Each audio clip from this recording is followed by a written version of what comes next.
Hi மக்களே, welcome to ஆரோக்கிய சமையல். இன்றைக்கி நம்ம என்ன பார்க்க போகிறோன்னா, இஞ்சி பூண்டு இல்லாமல் ஒரு சிக்கன் கிரேவி எப்படி செய்கிறதுன்னு பார்ப்போமா? ஒரு கடாயில் கடலெண்ணெயை தேவையான அளவுக்கு ஊற்றி சூடானோடனே சின்ன வெங்காயத்தை போடணும். 1/2 கிலோ சிக்கனுக்கு 350 கிராம் சின்ன வெங்காயம் போடணும்.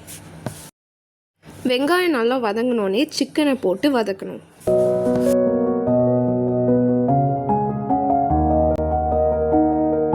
அப்புறம் 1.5 ஸ்பூன் மஞ்சத்தூள் போட்டு கலந்து விடணும்.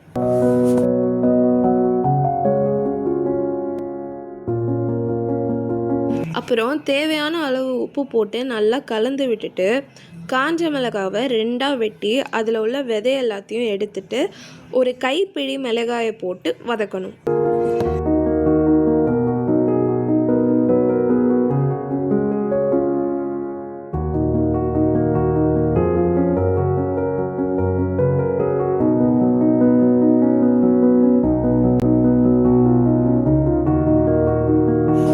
இப்போது இதுக்கு தேவையான அளவு தண்ணி ஊற்றிட்டு மூடி வச்சிடலாம். நல்லா கொதிச்சப்புறம் மூடியை எடுத்துட்டு நல்லா தண்ணி வத்துற அளவுக்கு பெரட்டி விட்டுட்டே இருக்கணும்.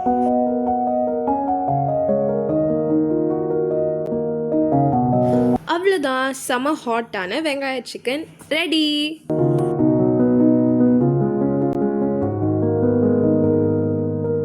இன்னொரு டேஸ்டியான ரெசிபியோட உங்களை சந்திக்கிறேன். Tata, bye bye.